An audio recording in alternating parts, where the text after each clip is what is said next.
Okay, welcome to the presentation on multiple sclerosis. Really seeing how we heal multiple sclerosis through the fields of German new medicine and biodecoding.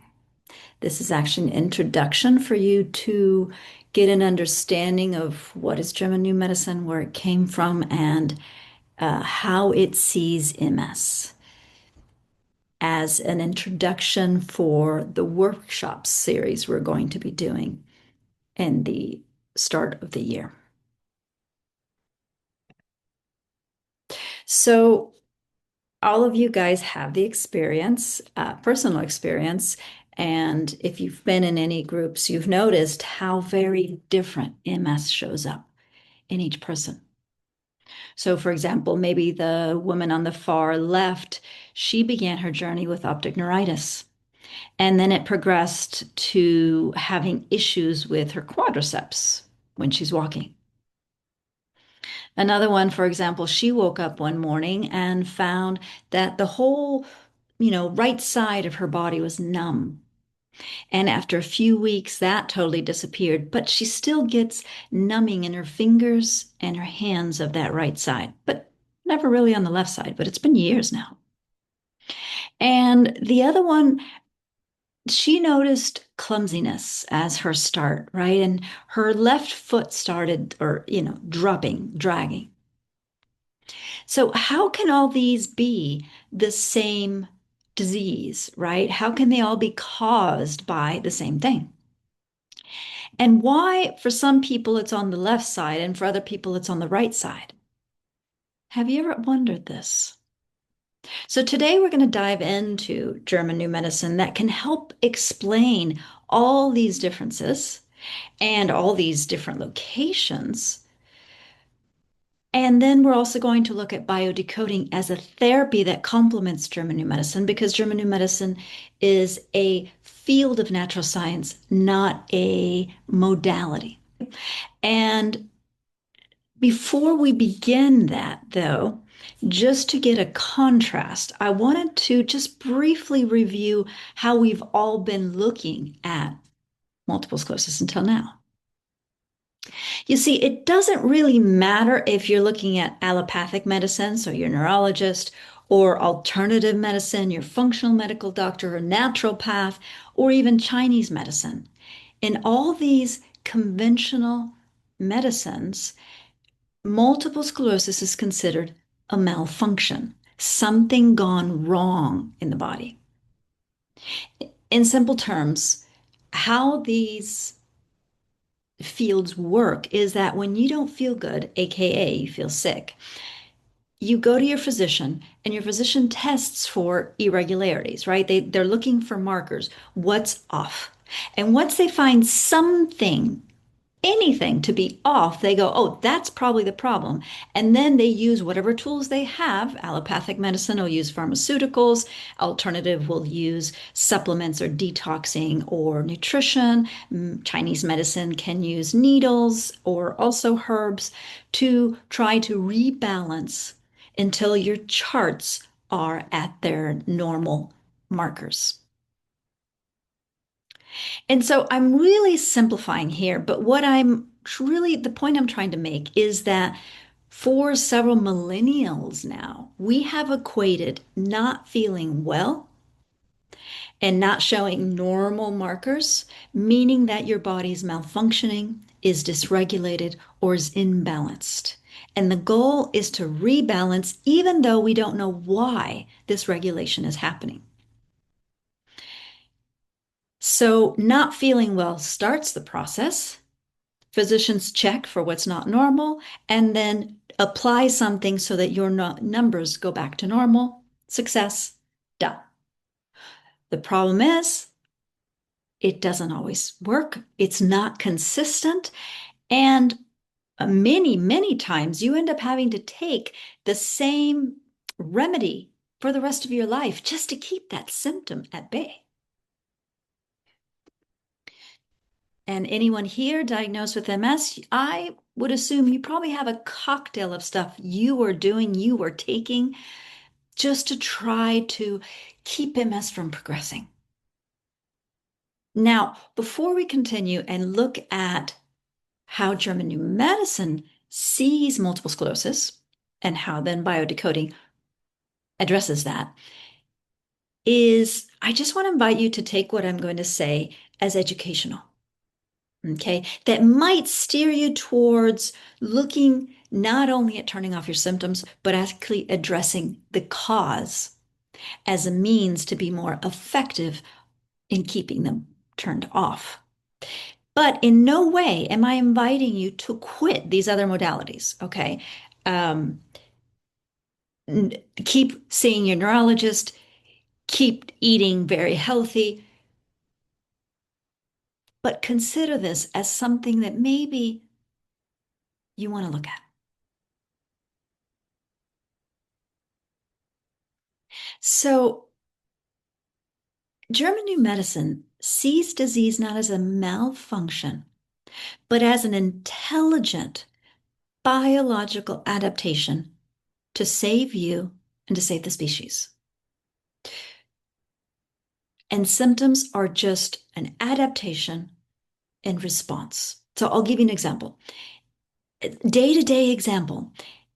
If you want to climb Mount Everest, you need to go and train to go to higher, and higher elevations and require less and less oxygen. When you do that to your body, when you put your body into that situation, that intelligence within the system is actually going to raise your white blood cells, I think it is. They're going to raise your white blood cells in order for you to be able to do this feat, this project you've proposed to yourself. If at that time while you're training, you go to a doctor, they would detect these because you don't feel good because of whatever, right? Something in your stomach. The doctor might actually see these markers, see that your white blood cells are off, and go, oh my gosh, that's probably the problem. But it isn't. If you think about it, your body has adapted so that you can climb Mount Everest. All right. So GNM sees the human body as part of that intelligent universe. And symptoms, things that we sometimes don't feel good, are actually only temporarily special biological adaptations in response to a challenge, a perceived danger. So in GNM, symptoms are not the problem. They are a temporary solution to a problem we have.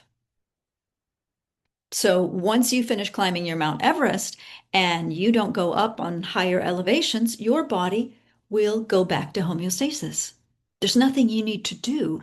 It will happen naturally when the demand has been removed, right? The problem has been resolved.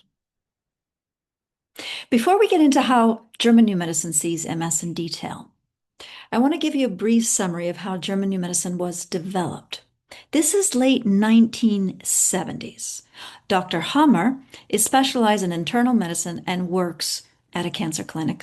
He has also his private practice with his wife. And he's extraordinarily talented. Before the age of 40, he has already created several patented inventions, a non-traumatic scalpel called the hammer scalpel, which cuts 20 times sharper than a razor blade, a special bone saw for plastic surgery, and a massage table that automatically adjusts to the body's contours. So by the late 1970s, Dr. Hammer is living off his earnings, and he decides that he wants to go work at the slums of Italy. So him and his family moved from Germany to Italy. Why am I telling you this? Is because this is not your regular physician. Even though if you look at the internet right now, he's called a quack and crazy and off his rocker, and then it's really ugly but entertaining to read. But I really want you to get a sense of who this man is. You know, there's this saying that all great truths begin as blasphemies.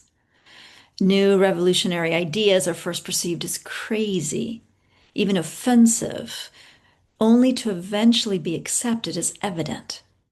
So all this pushback against the ideas of Dr. Hammer that we're going to be talking about now, fortunately, are becoming less and less. But when he was doing this work, he was sent to jail, he was threatened, a lot of things because he was discovering a very different way of seeing what's happening in our bodies. All right, so back to my story. Dr. Hammer was following his dream of working pro bono with the poor when his son dies in a great tragedy. This is the summer of 1978, and during an outing of his 17-year-old, 19-year-old, sorry, son Dirk, who was accompanying his beautiful sister Birgit to a party she had been invited to on a Mediterranean island, Dirk gets accidentally shot. For 4 months, he fights for his life. He had, I don't know if there's like 19 surgeries. His leg was amputated. And in December of 1978, in the arms of Dr. Hammer, Dirk dies. A few months after this incident, Dr. Hammer develops testicular cancer at the ripe old age of 43.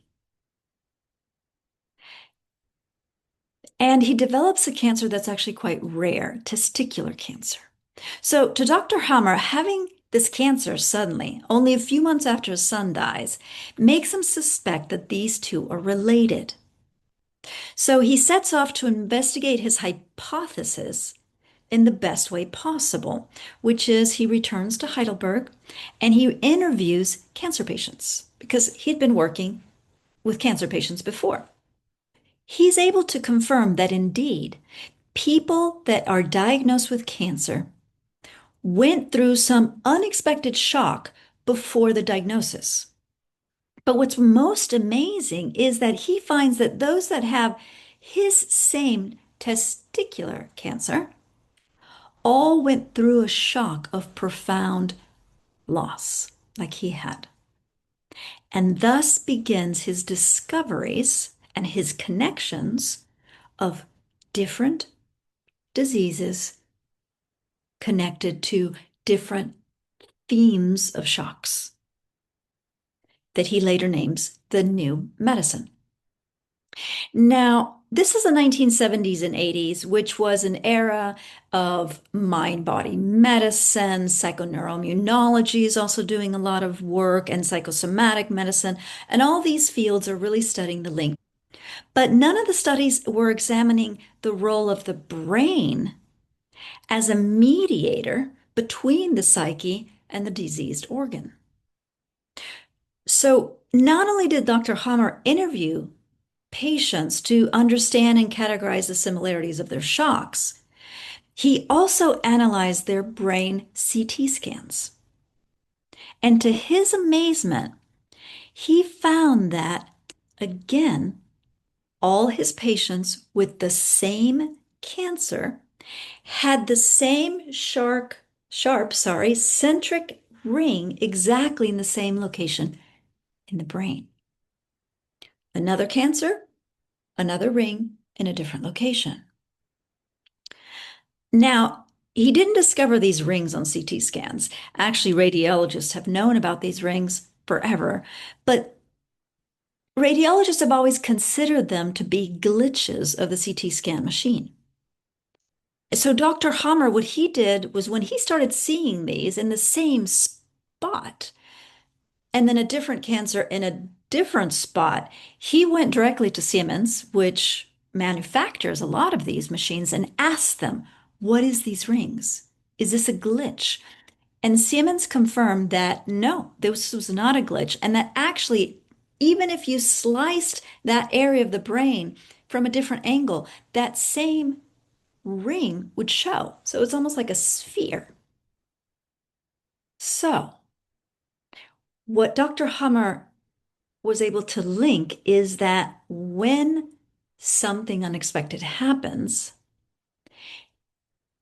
it immediately affects the brain through the eccentric rings, the organ corresponding to that area of the brain, and the psyche reflecting and thinking back and worried about and concerned and responding or trying to figure out the solution to that shock. So he found a link between the brain, the psyche, and the body.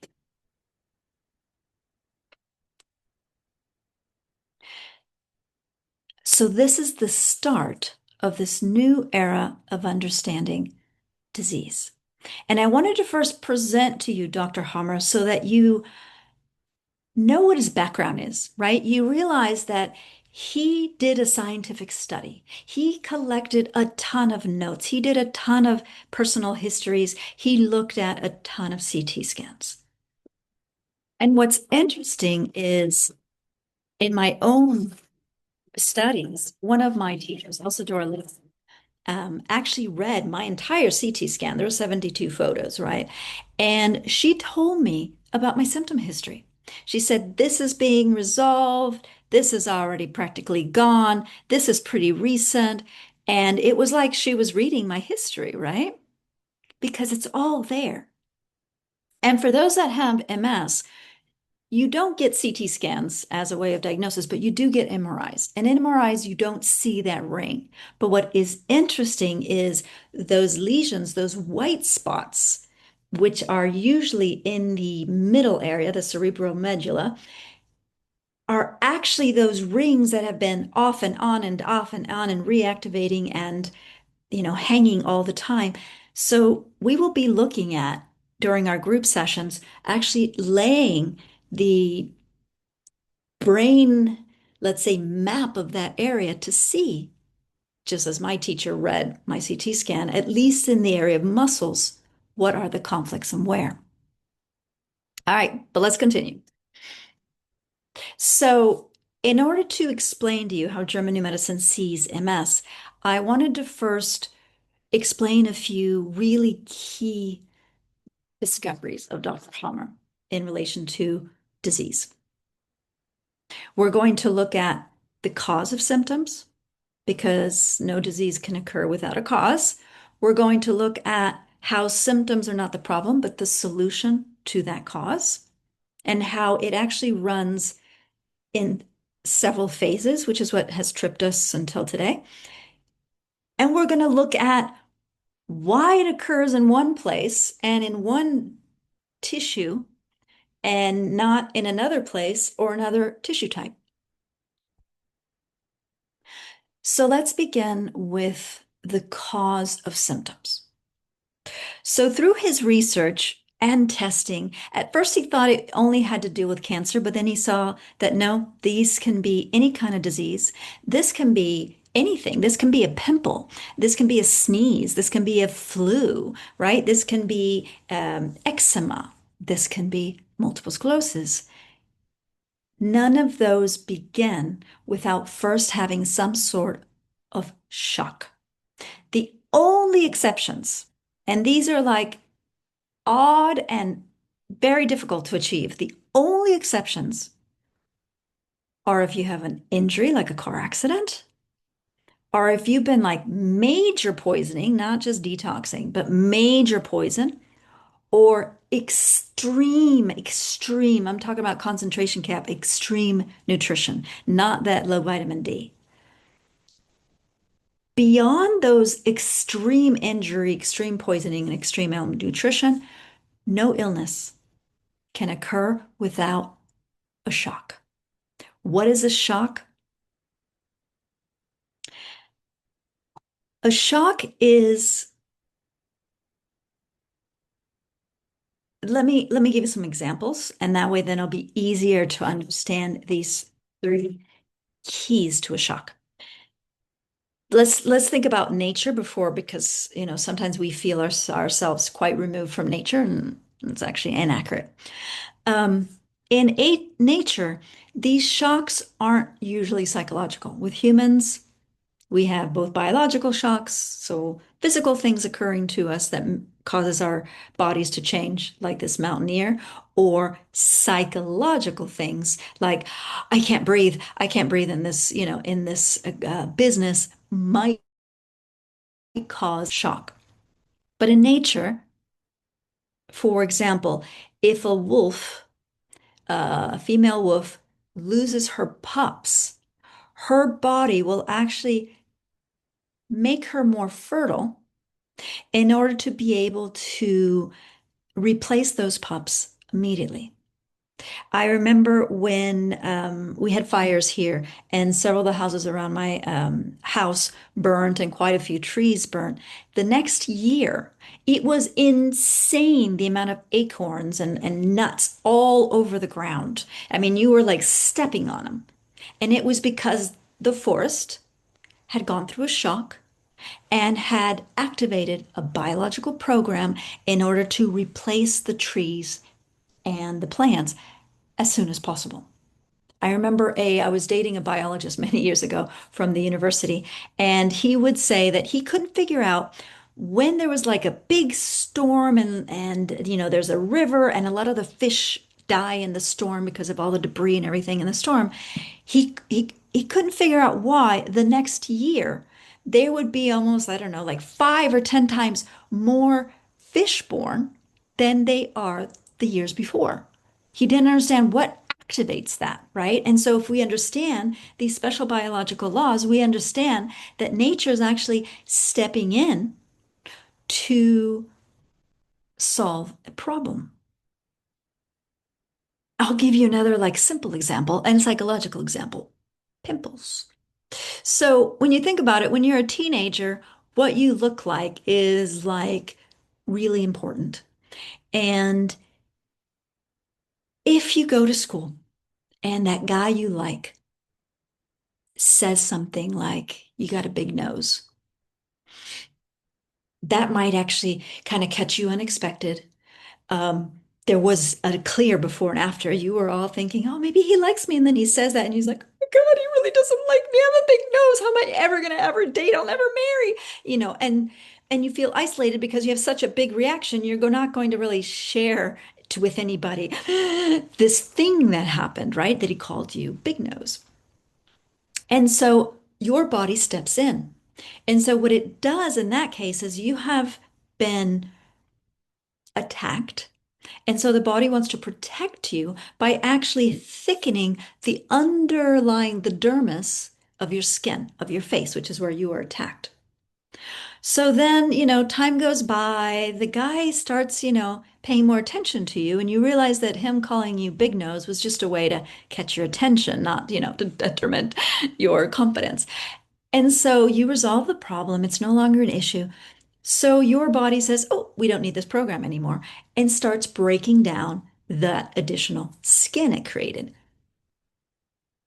So then what happens is one day you wake up and you go to the bathroom and you look at yourself in the mirror and you start having pimples and red blotches. And then you're like, oh my gosh, now what's going to happen? I look awful. And so actually just the healing phase of that program of protection is now causing you to feel attacked again because of what it looks like. And then you reactivate that same program. And what happens? You end up having pimples for your entire high school years. This is how these programs work. So, in breaking that one down, think about this. There was a before and after. There's a split second, right? He said those words. It takes 3 seconds to say, right? A lot of my clients say, oh, I know what it was. It was my divorce. It's like, no, the divorce put your body into high alert, but there's something that happened. Maybe something he said about the kids, right? That all of a sudden you feel, oh my God, I'm going to lose my kids, or I'm going to lose my house. Or it's that split second something that catches you by surprise. It's unexpected. You're caught off on the wrong foot. And you probably don't feel very good about it. And sometimes I kind of explain it like, y like internally you feel this need. It's almost like you want to reject the reality that just happened at that moment. Like, I can't believe I just saw that.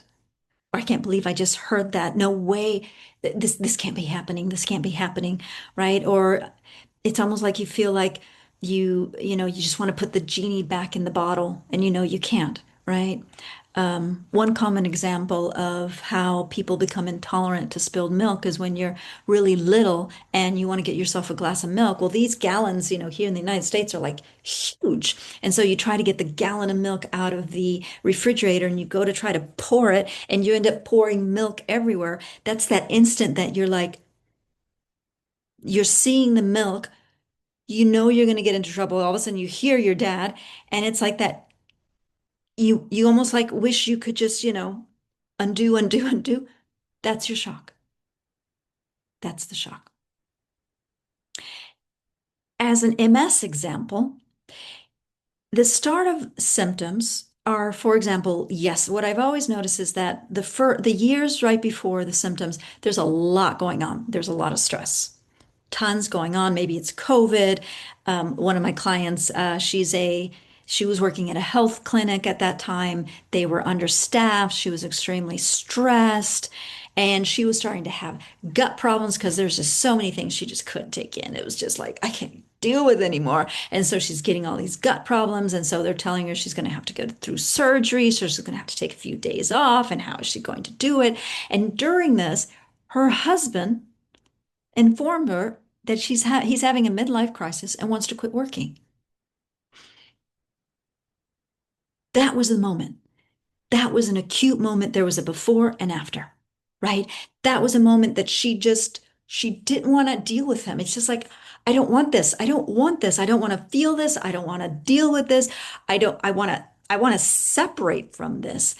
And there begins her numbing, her body trying to help her not even remember, like her memory is a little off for a few days, so that she doesn't remember the pain of feeling like the person that's supposed to be there for me at this time when all this is going on is telling me he wants to quit and, and do hobbies during the COVID when she's going through everything she's going through. And of course, then what keeps her symptoms coming back is she keeps, eyeing him, thinking, okay, is he doing better? Is he is he actually ever gonna like be the person I thought he was? Is he all of these are gonna keep your body going, ooh, program still necessary, still necessary. Or imagine you're a struggling musician, you're trying to get your life together, and you go visit your father, which has always been the pillar again of your life, and he's gone through some medical stuff. You haven't seen him for a while, and you see him, and when you see him, he's this frail human being who's lost all this weight. He's like bones, and it's like your body just says, no, I can't, I don't want to see that, right? And then you start having problems of your eyes trying to avoid looking that way. Because maybe if you stop looking that way, you can stop seeing that reality that just doesn't sit with you. So even if it's only psychological, for the body, it is perceiving what's going on as dangerous, as a big problem, and as at that moment you don't have a solution. So it's going to step in and begin this program. And you'll see how this program is actually brilliant on all levels. Sorry, that special biological program to resolve the problem that just happened occurs in two phases. First, you're going day and night normal. It's like, we in German New Medicine, we talk about daytime up here. It's like day, night, day, night, day, night. During the day, your sympathikotonia, you're like up and, moving around and doing stuff and you're kind of active. And then at night, you're in vagatonia, you're like tired and, you're ready to go to sleep and your body's going to, restore, replace, and renew the little things of the day. But then something happens, a shock. And when that shock happens, the body goes into override sympathikotonia, so superactivity, in order to deal with the conflict at hand. So then it will actually rev you up. You'll notice you're not hungry because food is to restore, replace, and renew. So the body's like, not a priority. You will notice that psychologically, whatever just happened, you're just thinking about it. Oh my gosh, what am I going to do? My husband and I need to take some days off, and I thought he was going to support me, and now. And so it's actually intentional. When you are anxious or when you are worried, your body is trying to rev you up in order for you to solve. So I noticed that when my body wakes me up at 4 a.m., which is one of the things that sometimes happens in sympathicatonia, it's because it's saying, hey, look, it's the middle of the night. There's no distractions. Can you get up and deal with this?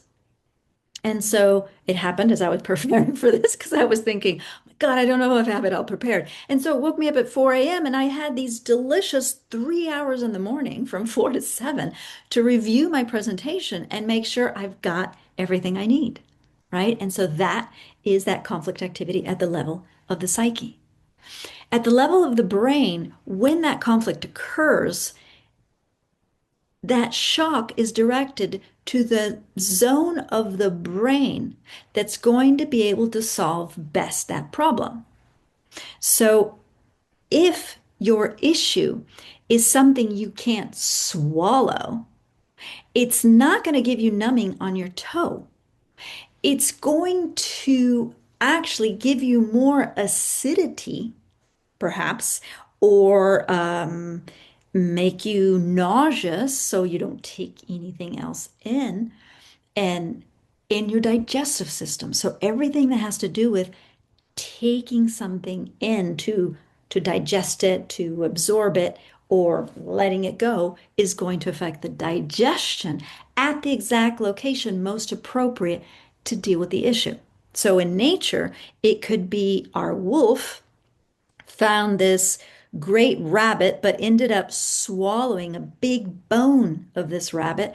And now there's a bone in your stomach. And if you don't digest this bone, it's going to rot in your stomach, in the stomach of the wolf.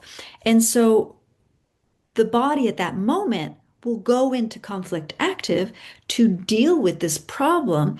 And what it will do is proliferate the cells of the lining of the stomach and the acidity increase, give you superpower. So it turns it all up. We might look at it as a tumor in the cells, in the stomach, sorry, but what it's doing is it is increasing the ability to digest and break down those bones, right? And then once the bones have passed through, we don't need that extra lining or that extra acidity. Too much of it would actually, make a hole through our stomach. So then all of that needs to be, once it's resolved, will be broken down in the first phase of the healing phase. And during the breakdown, there's a lot of inflammation. There's a lot of liquid because the body repairs, replaces, and renew in liquid. I always say, think of a fetus. A fetus, grows in liquid. So the body uses a lot of inflammation, a lot of liquid to break down all this mucus. Maybe you get a lot of bloating, a lot of mucus. And once it's done the main repairs, it needs to flush out all this liquid, all this that, the means to break it down. And that happens in the epicrisis. It actually, for just a moment, maybe it could be a few hours, sneeze is a few seconds, it just, flushes out all that it needed to do the repair. And then the second phase is just, oh, you're feeling better, better, better, better. And then normal day and night cycle. So during the active phase, our minds are very preoccupied with the issue. Our brains have this ring perfectly formed in the area that now is activated in the body to deal with the matter. Okay. Now, you might notice or you might have what's called an active conflict symptom. And perhaps first thing in the morning, you just notice it a little bit. But then as you start worrying, as you start having to deal things that are similar to that, it might actually rev up those active conflict symptoms. Or the opposite. You might have very active symptoms, and then you go do something that distracts you or watch TV, and you're like, wow, when I'm distracted and not thinking so much about it, my symptoms downgrade a little bit.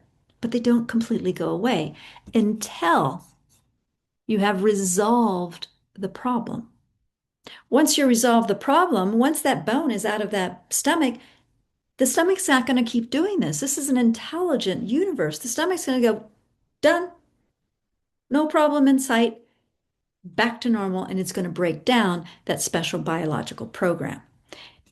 And as I said, the very first phase of the special biological program, there's can be a lot of inflammation. There's a kick up of bacteria and fungus and whatever other means the body needs to break down or build up whatever happened in the active phase. So in the active phase, the body does one of three things, sorry.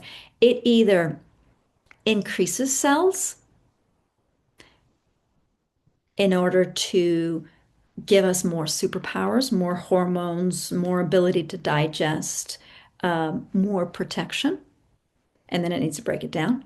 Or it actually decreases and breaks down cells in order to widen something. So think of your throat. It might break down in order to widen so you can take in more, or it might break down and, for example, yeah, in the lungs or in your nostrils in order to be able to smell an issue, catch it on earlier, right? And then in the healing phase, if it has broken down or your skin, it will break down the skin.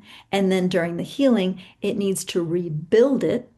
And as it rebuilds it, you're going to notice a lot of inflammation and mucus and swelling and heat and fevers, perhaps, while it is rebuilding the area it tore down. And the third, so we have more cells, less cells, or a change in function. And much of MS, which is what I love about MS, is it's functional. It's functional. Two-thirds of MS is functional. The body is going to turn off or turn down a function because it considers that that's the best solution for the program. And then when the program is done, it's going to get that thing back on. The only thing about it is it's almost like starting a car. It's going to rev up that loss of function just for a moment while it gets it started and during that inflammatory period. And then off and running you go. And we'll look at, that epic crisis and what happens there in the case of multiple sclerosis. Yeah, and then also during the healing, what's happening in the brain? So that ring that was formed to, let's say, activate that zone of the brain and that organ, now that area doesn't need to keep activating that command. And so that ring will actually start becoming a star and it will start breaking down. And so then you will actually have also liquid come into this area, an edema in that area to help clean up that ring that was formed.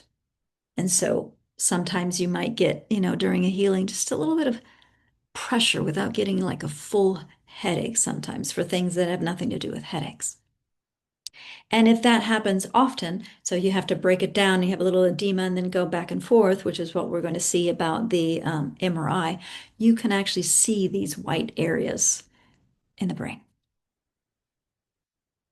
Now, a caveat to this, the goal is to have an issue, the body steps in, you realize, oh, I really do need to resolve this because my body's kind of stepping in. And if I don't want my body to keep stepping in, I got to deal with this issue.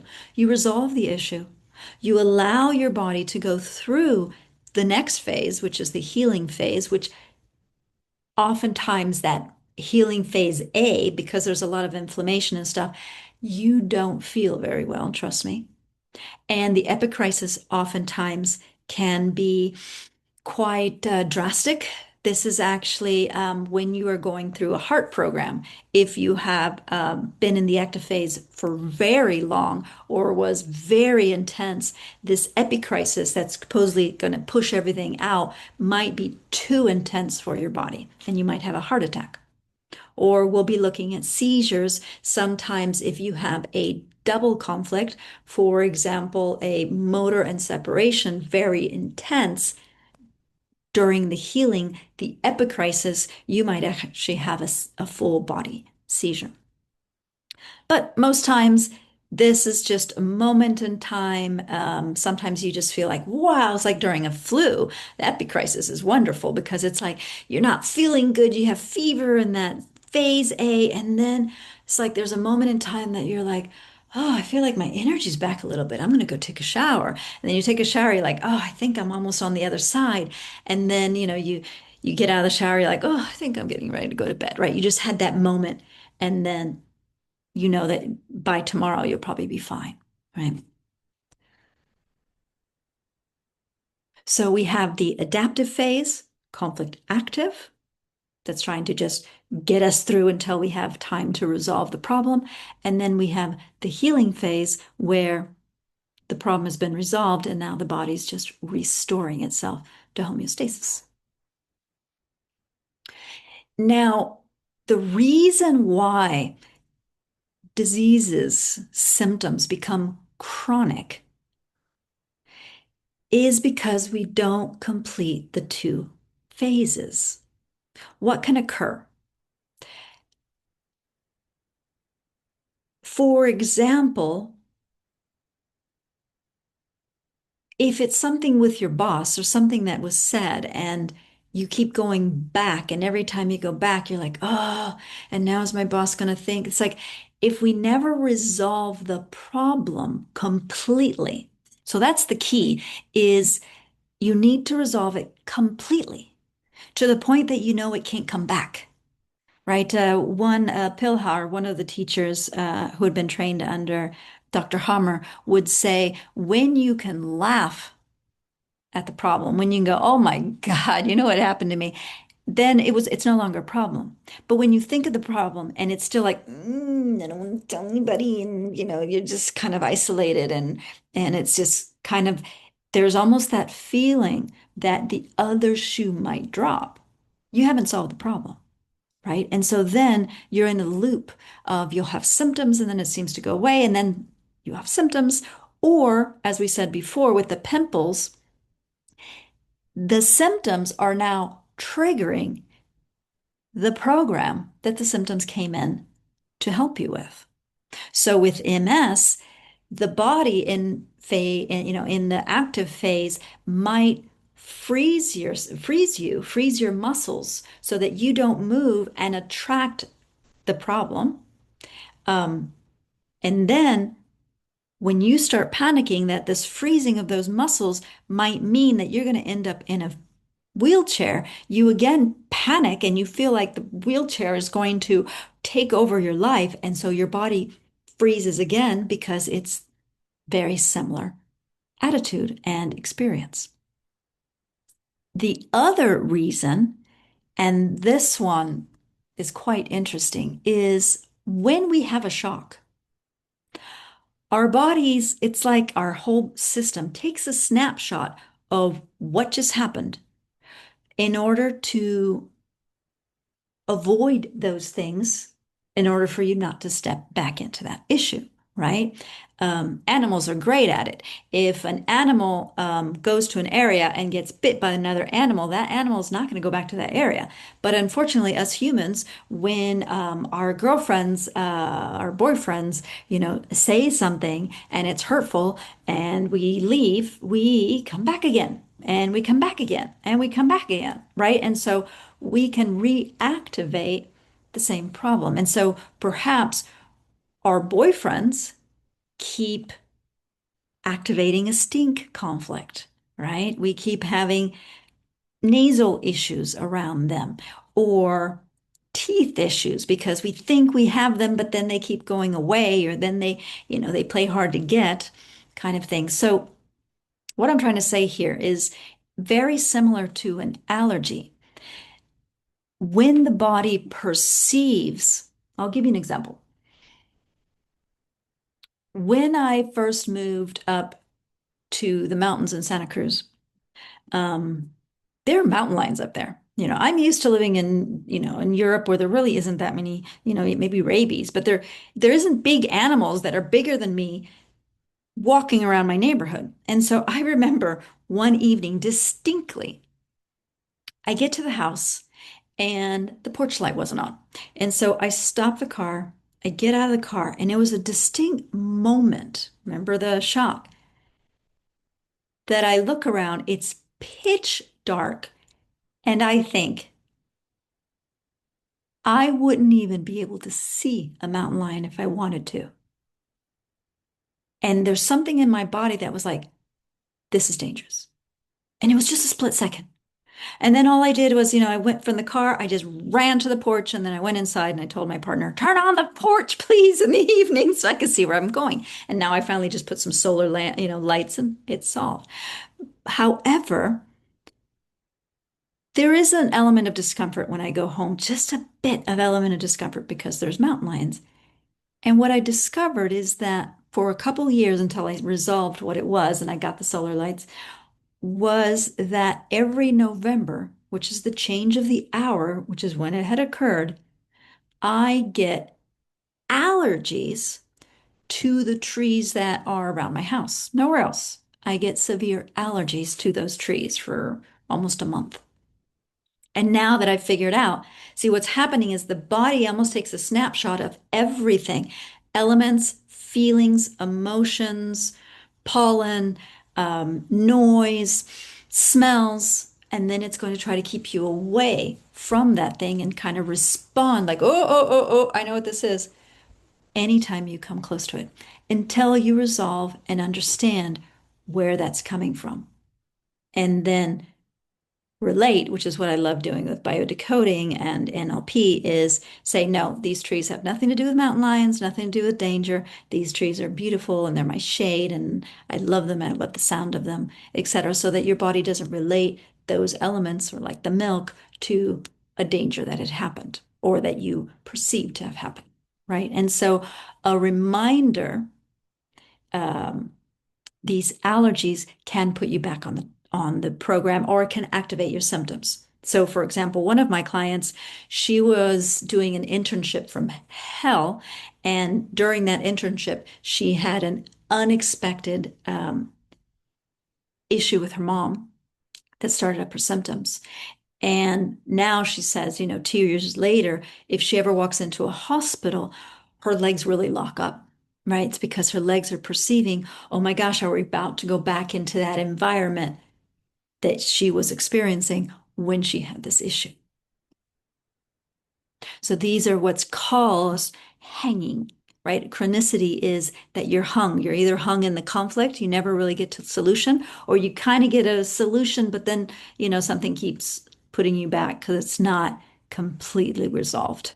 Or it's origins, which is a little different from Hammer. It's definitely second and third generation German New Medicine practitioners have realized that the reason why we get a particular type of shock and someone else doesn't is because we have a history about that issue.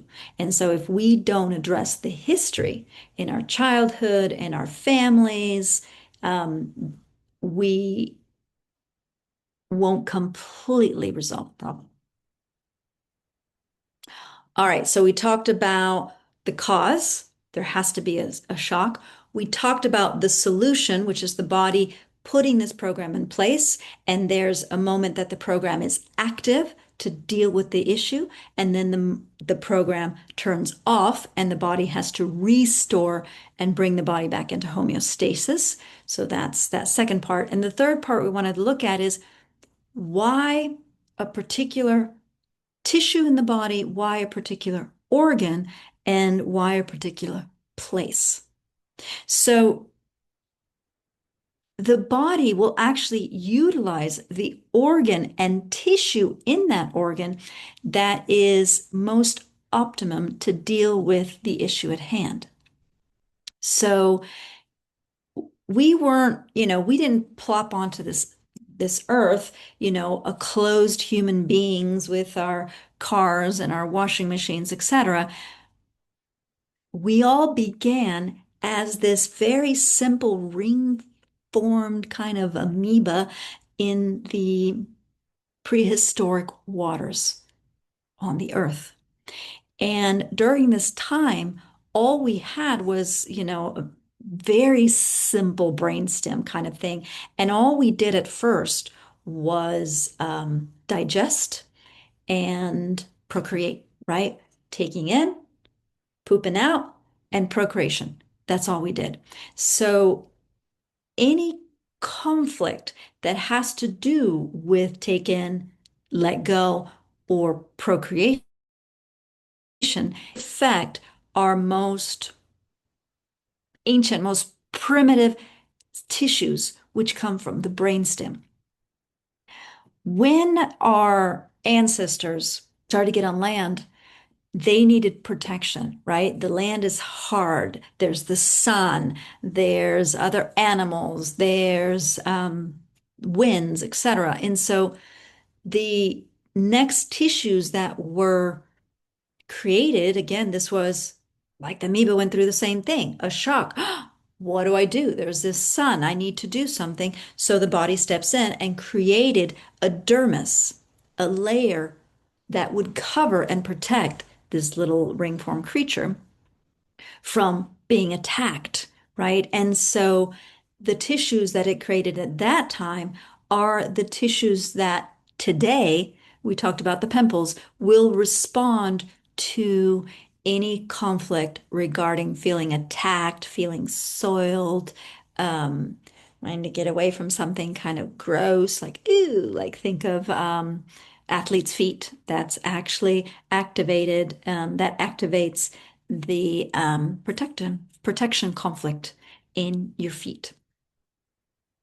And then once we got on the land, we needed to move, right? To be able to get to the food. It wasn't so easy as in the ocean. We needed to move. And so our muscular skeletal system was developed. And how? Because we first had the frustration of I can't get over there. I can't do this. I'm not capable. And that creates or starts that program of I need to be stronger, more limber, and more capable of movement.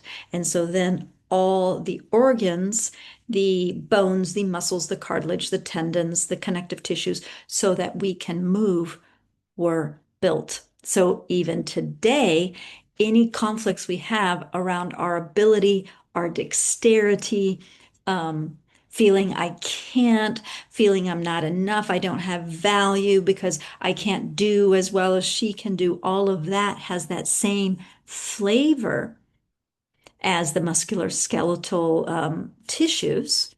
And so anytime we experience that kind of shock, it's going to affect our muscular skeletal, system, our lymph nodes, if it's just a minor self-evaluation, it's called, our muscles, and this one's MS. If it's a medium self-evaluation, I don't feel enough, I don't feel I can, I don't feel I have value. And then our bones, if it's much deeper and much greater self-evaluation. And then lastly, if you think about it, so now we're moving about. Now what starts happening is life gets complicated because we start living in communities. And so then the fact that we live in communities start bringing us a whole bunch of other shocks and issues that we need to adapt to. What's my territory? Who's my partner? Who's my nest? Um, are they here? I miss them. Where are they? Um, and then the whole thing about, which is huge in MS, is I want to do what I want to do, but you expect me to do, or I think you expect me to do something else. And so then I have a conflict. And this is the big problem with MS and the nerves is I want to do something, but I keep myself from doing something. I block it because I need to go do something I don't want to do. All right. And so when that type of conflict occurs, the part of the body that is activated is the tissues, the nervous system, at that level of development. This is embryology of our brains and tissues and organs. So, what's interesting is a fetus in those 9 months of development actually goes through that embryological development from that little amoeba kind of thing, slowly getting its digestive system, its dermis, musculoskeletal, and then the outer skin. So it's just beautiful to see how we have this almost like quick, these 2 million years of development you can see in these 9 months as all these tissues are developed. So what Dr. Hammer did is once he broke down and he understood, okay, this tissue is a protective tissue because it comes from the cerebellum, which is the second brain that was developed after the brain stem. And then after that, then the cerebral medulla was developed, which is the skeletal muscular system. And then the outer brain that we have, which is all about our communities and social, expectations and territory, was then the cerebral cortex. And so he said if it's a social issue, it's going to affect your cerebral cortex. If it's an issue of your abilities, it's going to affect your cerebral medulla. If it's an issue of, protection, it's what's going to turn on and deal with and respond to the problem is your cerebellum, etc. And so what he actually found out was that old brain, the oldest part of the brain is called the endoderm. And so when that one responds, in the conflict activity, there's cell growth. So that's for you to digest better, to get rid of the crap quicker. And then in the healing stage, that needs to break down. Then in the cerebellum, which is the old mesoderm, again, cell growth and the conflict activity. Think of the dermis, you're going to have a thicker dermis to protect you. Think of your feet. Your feet are trying to be protected from the shower at the gym. And then when the issue is resolved, it has to break down. And so when you think about the feet, it actually, uses um, fungus and stuff to help break down what it built. And then the new brain mesoderm. Again, I'm going really fast because what I'm trying to do really today is not for you guys to take it all in, but for you to realize that it's a very clean, it's a very logical, it makes sense, and there's depth to why you have that particular symptom because of that particular shock and why that particular part of your body responded. Okay. And so the areas we want to look at most is the new mesoderm. So the cerebral medulla, and sorry, it has two names. During my whole studies, I was always like, why is there two names to these areas? The new mesoderm or cerebral medulla is your skeletal muscular system. So it's your muscles are involved. And the ectoderm with the cerebral cortex. So it's all about social. It's all those, oh my gosh, what is she going to think? Did I do it right? What if she doesn't think it's enough? All of that. Those are the two areas involved in MS. And what's interesting is that Dr. Hammer discovered that for these social issues, not only did cells break down or build up, is that there was actually a group of them having to do with the nervous system where what the body did was remove the function. So you don't feel as much, so you feel something differently, and then regain the function. So if we are to just kind of like grab pieces of German new medicine that is just for MS, we're going to get the charts of the cerebral medulla, which is here on the left. And this is actually the one that usually your scars, those scars on your MRI, if you were to put this map on it, you can see if it is issues of your arm that you are feeling, I can't, I don't have an dexterity, I'm not enough, or if it's issues of your shoulders, shoulders have to do with relationship, or it's your hips, don't know what direction to go, or if it's your feet, maybe it's an issue of location, I can't be where I want to be, or I can't move forward unless you, etc. You can actually see what areas, what conflicts are continuously getting reactivated so that you can work on those issues.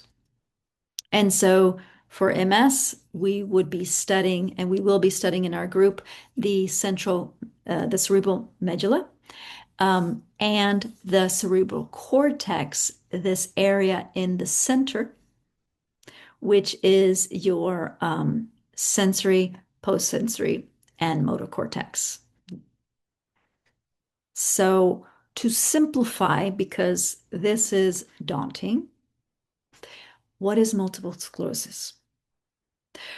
Multiple sclerosis is a group of symptoms that affect sensory nerves and motor nerves inside the central nervous system, not peripheral nerves, but central nervous system nerves, as well as striated muscles. So, what you're supposed to be able to control. You have striated muscles when you push to go to the restroom. You have striated muscles in my fingers as I'm doing this. You have striated muscles to move your legs, etc. Right? So these are the muscles that you're supposed to be able to control.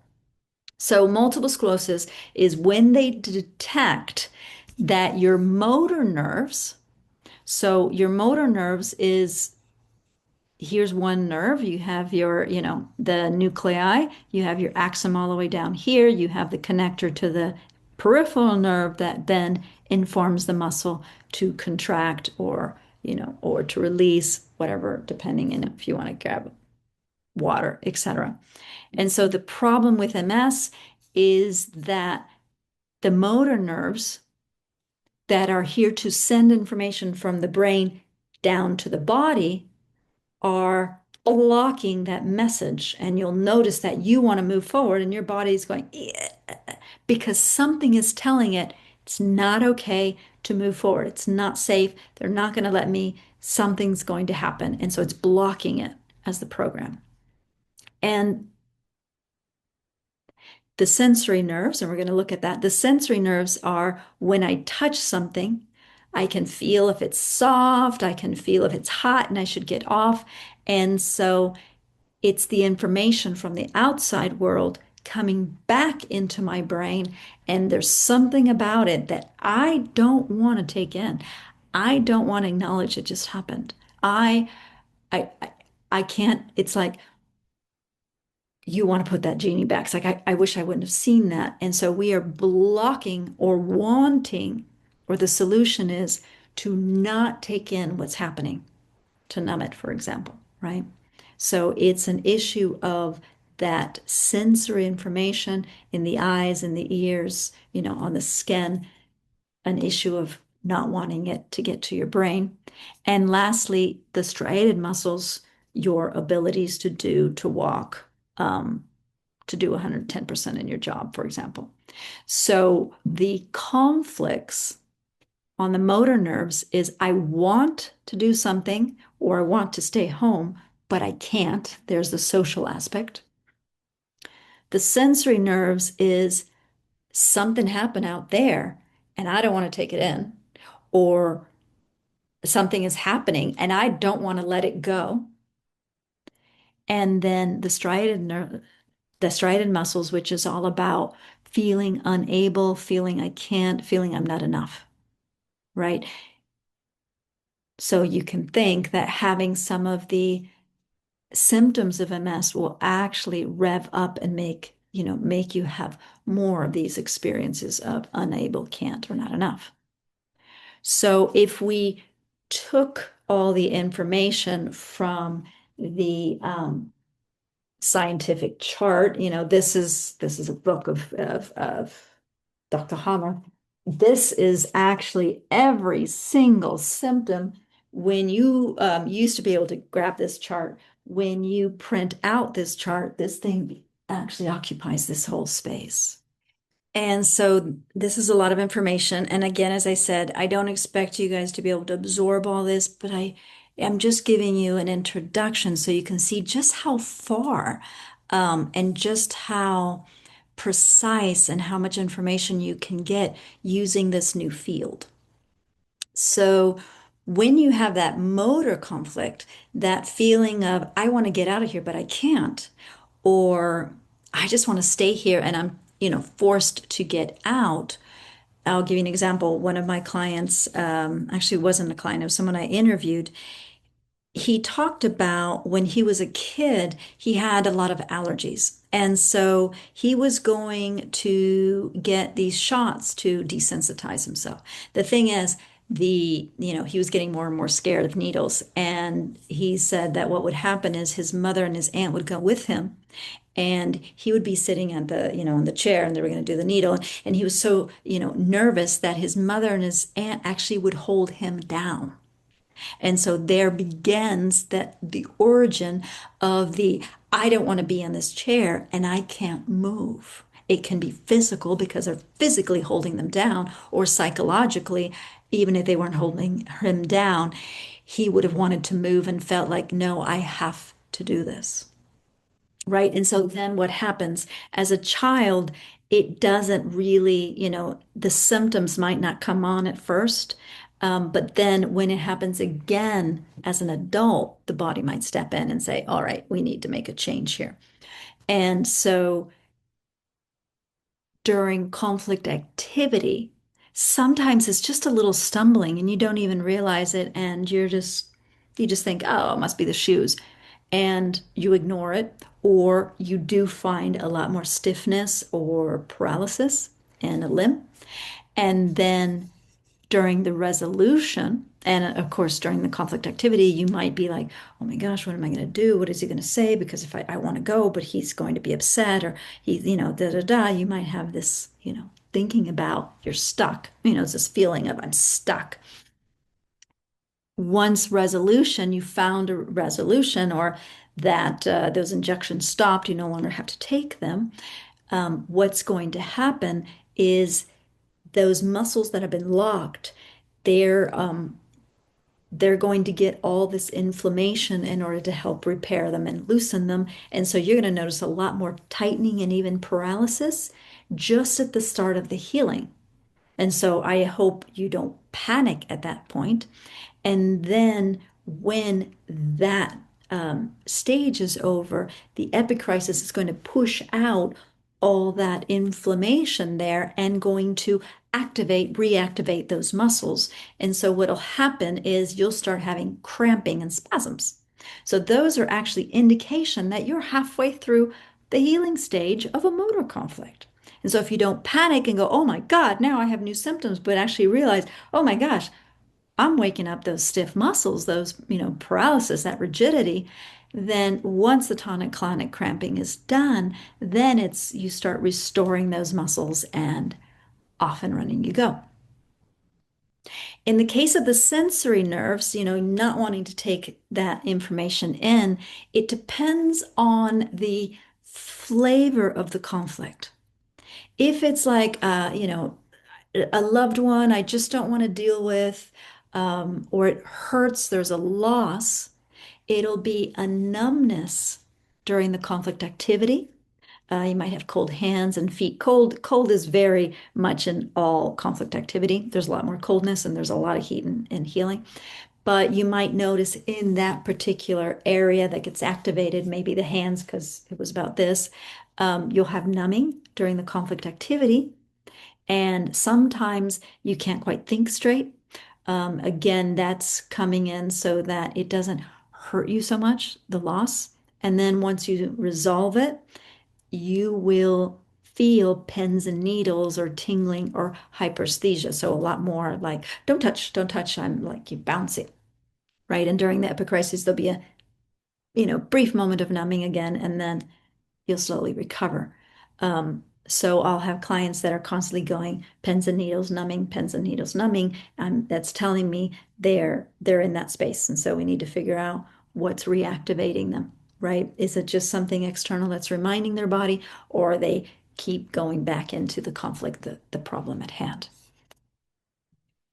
If that conflict is has a little different flavor, this one is kind of more pain inflicting, right? This one's a lot more pinchy, the problem. It could be infidelity, it can be sudden unexpected death. Um,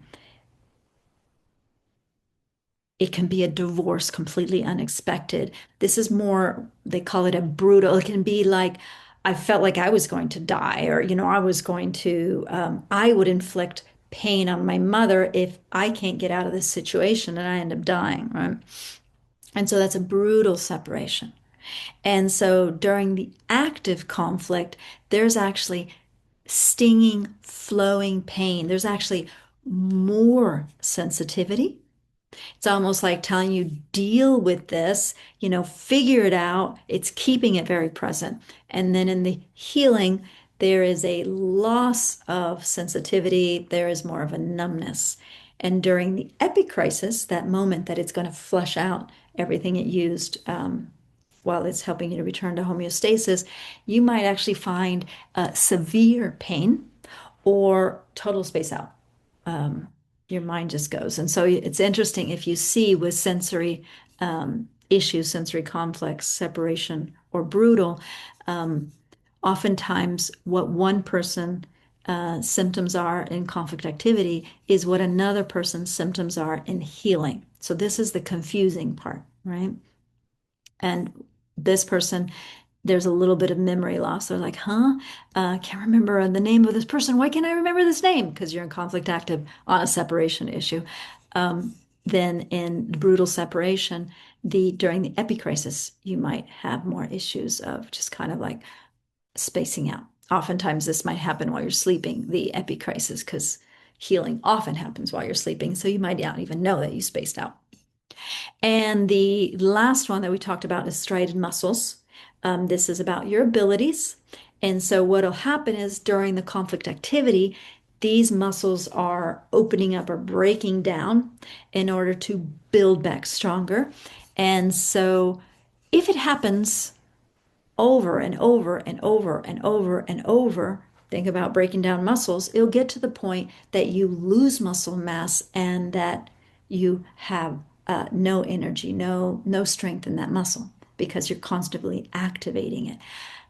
However, most times, 90% of the times, you don't really experience what this feels like.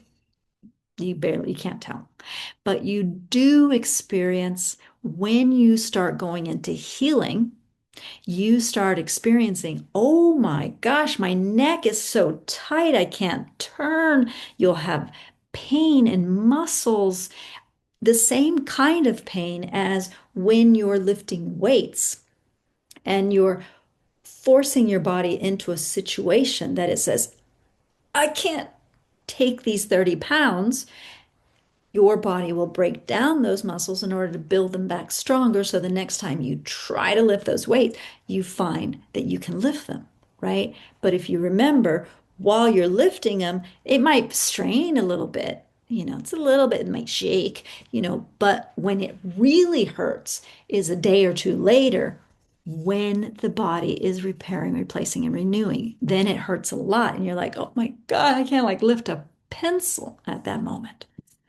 And so there's that stiff ache, then it will stop, and then you will. Interesting in the epicrisis, I wanted to mention this. Sometimes when there is a major self-devaluation, what I find with clients with MS is that they'll talk about every once in a while having a moment in which their bodies suddenly just collapse, right? And that's actually an epicrisis of a major muscle self-devaluation in which there is sudden weakness temporarily, could just be a few minutes, and then you slowly regain more and more and actually become stronger than you were before. So again, as I said, I'm just throwing it out putting it in one place so that we have the material to then move forward. And the proposal will be to be working together in group so that we can see and really get the nuances between separation and brutal and between a numbing in the conflict active and a numbing during the healing. To wrap this up, this last piece, so we talked about Dr. Hammer, so you can understand that he's not your regular physician. He's quite a genius, even though, of course, he's proposing some crazy changes to how we understand disease. We looked at how German New Medicine breaks down the cause, the solution, and the location. We didn't look at handedness and stuff, but we'll get into that in detail in the groups. And this last piece of this presentation, just really briefly, is about what to do with this information.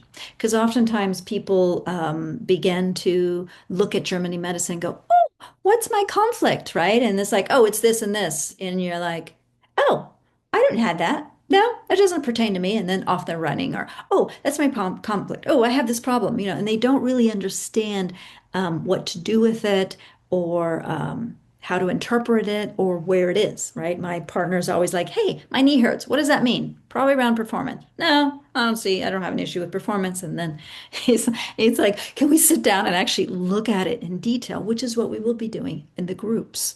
So German New Medicine is a framework.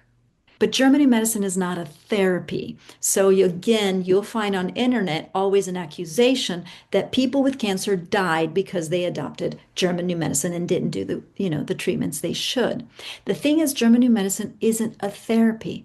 All German New Medicine tells you is if you are inactive, you need to find a resolution. And if you don't find a resolution and you're inactive too long, you will probably die of obstruction in your intestines because of all the cells your body creates, for example, right? It's like, it's just telling you the map, what you need to do.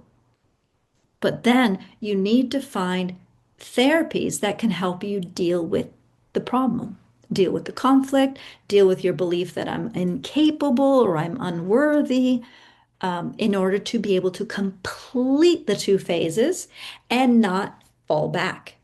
So, for starters, don't panic or fear symptoms of MS. My oldest client was 84 years old and she improved a lot. So it's not too late. It's not going to kill you. It's just, really functionally annoying when you want to do something in your body. Stops you. So have patience and don't fear. Second, you want to focus on discovering that biological conflict that triggered each of your symptoms. You don't have MS. MS is a group of symptoms. You have a quadricep that's locking in a motor conflict. You have your hand is in a separation or brutal separation. You need to find what conflict is occurring in each, so what program is occurring in each of your symptoms and each of the areas of your body. If you started with optic neuritis and 15 years later, you now have issues in the quadriceps, they are not the same program. They are a different location. They are probably a different shock. Actually, what I've noticed is that when you are diagnosed with MS and told you might end up in a wheelchair in 10 years, that day, particular words used by your physician at that moment created a shock. And oftentimes that motor conflict begins post-diagnosis and is not the reason why you were first diagnosed with MS. The reason might have been, ocular. Understand the two phases of your symptoms and understand when you've resolved it, when you might have gotten back active, and then what your tracks are, because all of those things are going to give you an understanding and give you a realization of what needs to be completed.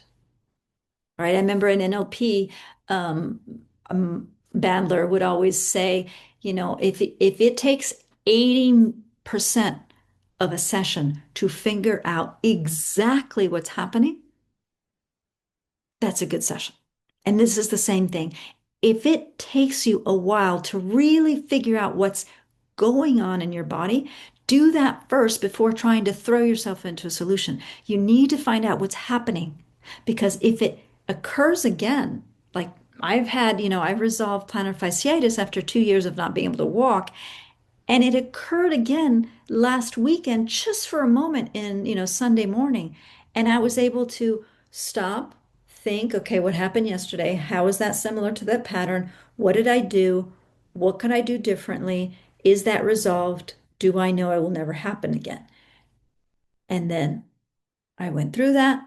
Yep, I know what I'm going to do next time if that ever happens. Issue solved. No more plantar fasciitis. It hasn't come back.